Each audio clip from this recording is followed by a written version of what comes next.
B20 is often called the business arm of the G20. What are the major policy recommendations to come out of the summit this year? Well, this year, the breakthrough policies encompass on three areas. First, on innovative post-pandemic crisis.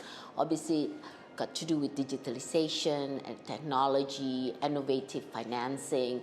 And the second topic is related to inclusion.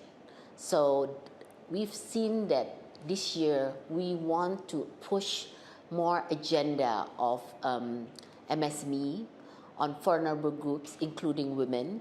So driving the development of MSME and in also moving them towards the sustainable development. So this is also a key area. And the third point is got to do with collaboration.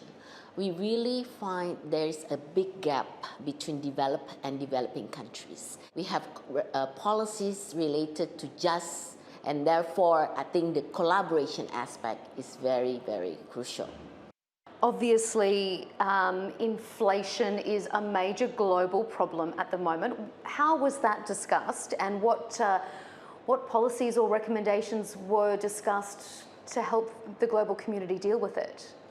Well, of course, inflation, the whole crisis that's looming us now, is a big topic during many of the policy discussion in many of the task forces.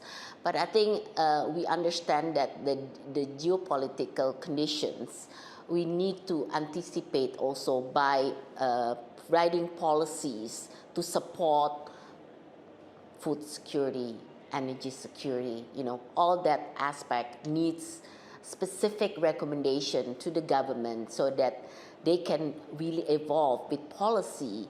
What do you think is the greatest challenge for the business community going forward? I think the biggest challenge at the moment is,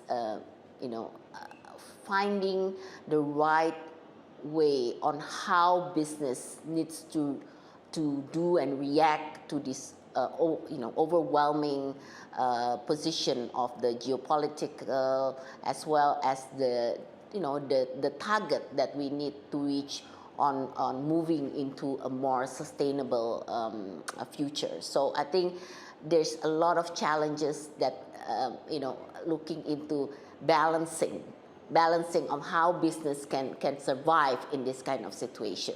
Do you think we've seen a time before where geopolitical concerns have had such a big interest and a direct interest on the business world? I think in the past we've seen the financial crisis, but the thing about this one is they're so uncertain, right?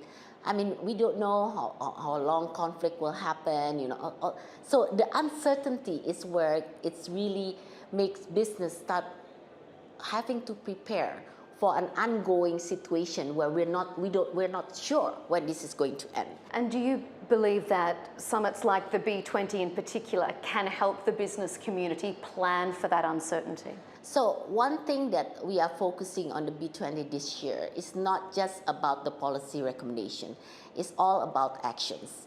Because we believe how impactful it can only be driven by solution and actions. So when we submit the policy, it's no longer talking about, okay, this is what we want, but we are already putting it into actions ourselves.